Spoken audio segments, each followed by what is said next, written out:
नमस्कार दोस्तों, आज की वीडियो में हम देखेंगे कि एक 33/11 के भी सबस्टेशन में जो ऑपरेटर होते हैं उनको क्या क्या काम करना पड़ता है। क्योंकि दोस्तों एक सबस्टेशन ऑपरेटर का काम बहुत ही वाइटल होता है। दोस्तों एक सबस्टेशन ऑपरेटर को सबस्टेशन में लगी हर इक्विपमेंट की अच्छी तरह से जानकारी रखनी पड़ती है। कौन सा इक्विपमेंट कहाँ और क्यों लगा हुआ है, इसकी क्लियर नॉलेज सबस्टेशन में काम करने वाले ऑपरेटर को होनी चाहिए। क्योंकि सबस्टेशन में कुछ भी प्रॉब्लम आ जाए उसे संभालना ऑपरेटर को ही पड़ता है। तो चलिए दोस्तों देखते हैं कि एक सबस्टेशन ऑपरेटर को क्या क्या काम करना पड़ता है। नंबर 1, सबस्टेशन में जितने भी 11 के भी ब्रेकर्स लगे होते हैं उनको ऑपरेट करना, और इसके साथ ही जितने भी 33 के भी ब्रेकर्स होते हैं उनके कंट्रोल पैनल को ऑपरेट करना एक सबस्टेशन ऑपरेटर की पहली और मेन काम होता है। नंबर 2, सबस्टेशन में जितने भी इनकमिंग और आउटगोइंग फीडर्स होते हैं उन पर कितना लोड है, मतलब एम्पियर रेटिंग कितनी है, इनकमिंग एंड आउटगोइंग वोल्टेज कितनी है, इन सारे चीज़ों का रिकॉर्ड रखना एक सबस्टेशन ऑपरेटर का दूसरा इम्पोर्टेंट काम होता है। और ये काम हर घंटे किया जाता है, मतलब दोस्तों हर घंटे इन सब की रीडिंग लिखना पड़ता है। नंबर 3, अगर कोई फॉल्ट की वजह से कोई फीडर ट्रिप हो जाए तो कौन सा फीडर ट्रिप हुआ, क्या फॉल्ट आया, कितने बजे ट्रिप हुआ, रिले रीसेट करने के बाद कितने बजे चार्ज हुआ, इन सब को भी लिख कर रखना पड़ता है। और महीने के अंत में किस फीडर का कितना इंटरप्शन हुआ उसका रिपोर्ट तैयार करके कंट्रोलिंग ऑफिसर को देना पड़ता है। नंबर 4, अगर कोई फीडर ब्रेकडाउन हुआ तो कौन सा फीडर ब्रेकडाउन हुआ, किस फॉल्ट के वजह से ब्रेकडाउन हुआ, कितने बजे ब्रेकडाउन हुआ, इन सब का रिकॉर्ड भी रखना पड़ता है। इसके साथ ब्रेकडाउन होने के तुरंत बाद ही कंट्रोलिंग ऑफिसर को फीडर ब्रेकडाउन होने की सूचना देना पड़ता है। दोस्तों जब कोई फीडर ब्रेकडाउन हो जाता है तो उस फीडर पर काम करने के लिए लाइन्समैन के नाम पर एक permit to work paper issue किया जाता है। यह एक तरह का परमिशन पेपर होता है दोस्तों। इस पेपर को लेने के बाद ही लाइन्समैन लाइन में काम कर पाते हैं। अब देखिए, जब लोग लाइन में काम करते हैं तो ऑपरेटर को बहुत ही ठंडे दिमाग से काम करना पड़ता है।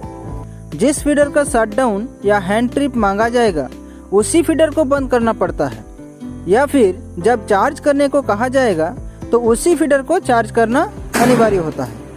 यहाँ किसी भी तरह के कोई गलती नहीं होनी चाहिए दोस्तों, क्योंकि दोस्तों इस समय अगर गलती से भी दूसरा फीडर शटडाउन हो जाए तो एक बड़ा एक्सीडेंट हो सकता है।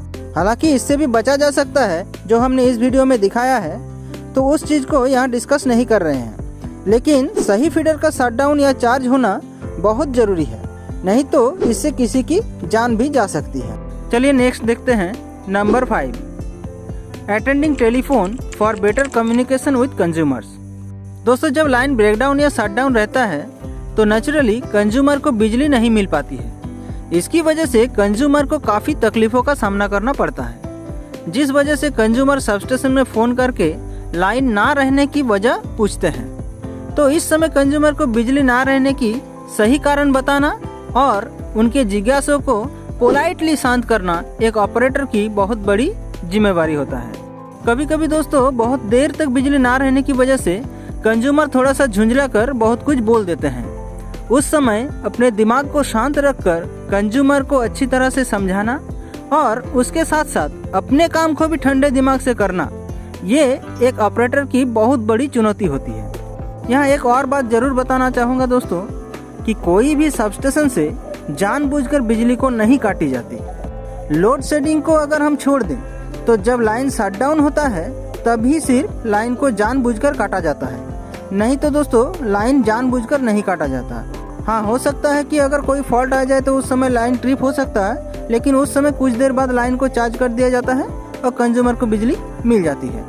नंबर 6, दोस्तों सबस्टेशन का एक वाइटल इक्विपमेंट होता है बैटरी बैंक। क्योंकि दोस्तों ब्रेकर में जो रिले लगी होती है वो इस बैटरी के वोल्टेज से ही काम कर पाती है। रिले किसी भी फॉल्ट को सेंस कर लेता है और फॉल्ट को सेंस करके ब्रेकर को ट्रिप करा देता है। इससे क्या होता है दोस्तों कि बिजली की सप्लाई बंद हो जाती है। दोस्तों ये जो रिले होती है वो 24 वोल्ट डीसी में काम करती है, इसलिए बैटरी की वोल्टेज भी हमेशा 24 वोल्ट से ऊपर रहना चाहिए। यही कारण है दोस्तों कि हर घंटे बैटरी की वोल्टेज रिकॉर्ड किया जाता है और उसे लॉग शीट में रखा जाता है। लॉग शीट सबस्टेशन में एक बड़ा सा पेपर होता है दोस्तों, जिस पर इन सारे चीज़ों का रिकॉर्ड रखना पड़ता है। इसके साथ साथ बैटरी की कंडीशन ठीक है कि नहीं वो जांच करना भी बहुत इम्पोर्टेंट होता है। इसलिए दोस्तों हर दिन एक बार सारे बैटरीज की स्पेसिफिक ग्रेविटी और वोल्टेज मापी जाती है और उसका भी रिकॉर्ड रखा जाता है। दोस्तों बैटरी की स्पेसिफिक ग्रेविटी और वोल्टेज कैसे नापी जाती है, ये सब अगर आप जानना चाहते हैं तो मेरा इस वीडियो को देख सकते हैं। अब चलिए नेक्स्ट काम देख लेते हैं।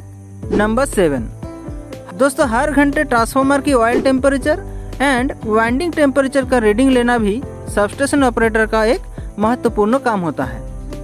नंबर 8, अगर दोस्तों ट्रांसफार्मर पर लोड बहुत ज़्यादा हो जाता है तो कंज्यूमर के पास जो वोल्टेज आ जाता है वो बहुत लो हो जाता है।